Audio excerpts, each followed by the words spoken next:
And as we bring in George Kontos, World Series champ George Kontos. Also, you catch him on Giants pre- and post-game live. George Kontos, my man with the freshest Jays in the business. And he's here to make his pitch to Aaron Judge. Now, George, it's good to hear from you. Good morning. We had our producer make a pitch to Aaron Judge. He almost cried. Shasky made his pitch. I made my pitch. They were pretty trash. And I think if we made the pitch to Aaron Judge, he'd probably sign with the Dodgers. But our producer, Lutman, made a pitch to Aaron Judge. And I was like, damn, he's got me choked up. What do you got for Aaron Judge, George?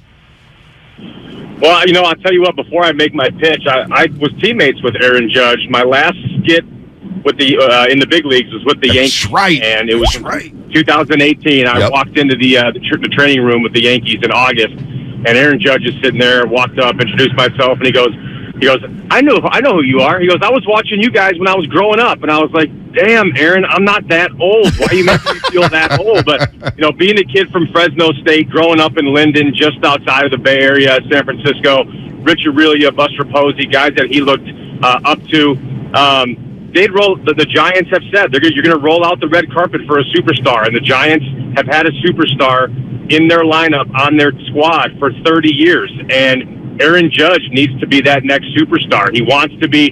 They will roll the red carpet out for him. The fans will treat him like they would treat a Buster Posey if you go out there and do what you're supposed to do and win and produce and be a team leader, all the things that he is and the qualities that he has. I think that the Giants would be an unbelievable fit for him. He'd be their superstar, and the front office and ownership has already said they would open up the checkbook however they want to build a team around a guy like Aaron Judge. So I think it'd be the perfect fit for him. George, I know that, when you get the amount of money that someone like Aaron Judge is staring in the face here, like that's just I can't even comprehend it. How much does wanting to play in a certain place factor in these decisions for guys like this? Like, I know going home is one thing, but I'm talking about like playing in a state that you want to, like being in New York for 6-7 months isn't necessarily for everyone. You see guys want to go to Texas. They want to go to Florida. How much is playing in a state or playing in a particular part of the country matter to these guys? I think it matters tremendously. Coming from a perspective of my own where I played for the Yankees twice. I've played in New York, and then I got to play for 6 seasons in San Francisco. And the first time I stepped in the city and into AT&T Park back then, I had never been there, never even been in the state of California. And from that moment on, I've never been. And from that moment on, I would have never wanted to go anywhere else other than San Francisco.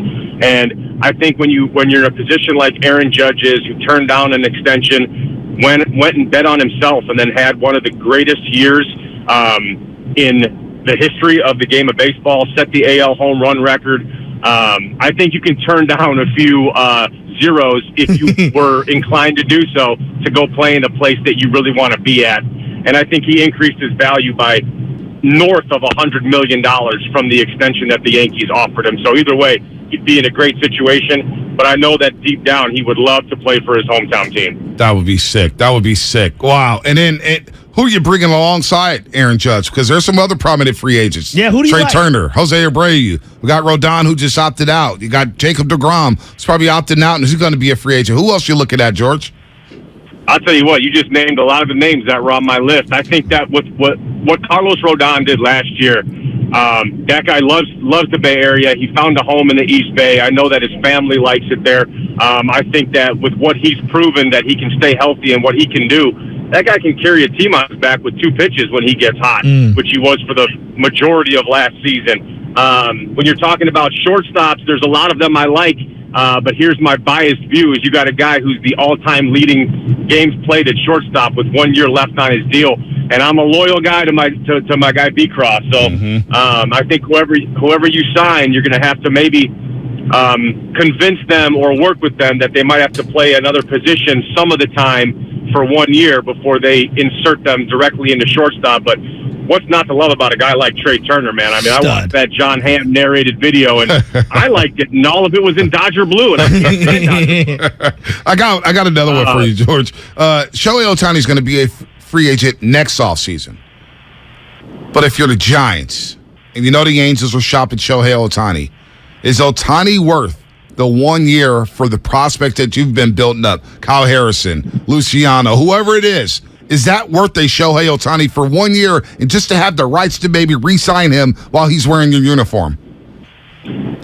Well, from what I've been reading, at least yesterday, I think that they've been, saying they're not going to trade him, which I would hope that doesn't happen, because the 1 year that you're going to maybe get from him, I don't think is worth giving up what you're going to have to get him. I think the guy's obviously a once-in-a-generational player, but to give up what you would have to for 1 year, I don't know if that makes sense. I think that if you have the pocketbook, which I think the Giants do, you can go make a great effort to bring him a little bit north in California and keep him kind of closer to home. I've heard the rumors and rumblings that he doesn't necessarily want to go to the East Coast in New York and all that. I think he's saying you want to keep it open so you don't burn any bridges and take options off the table. But I'd be surprised if he would want to go that far away from home. He'd want to stay on the West Coast. And I think the Giants would be a perfect fit. As they've said, you won 107 games, and then you had a little bit of a season this year that was below expectations, and I think that all the holds are off the table. There's nothing that's going to hold them back from trying to go out there and put the best possible team on the field. We're up against it, so very quickly, where are you playing golf this morning?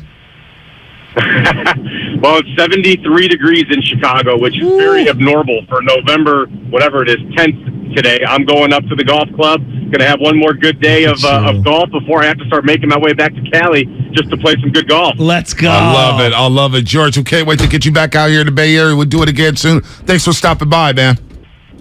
Sounds good, fellas. Thanks for having me.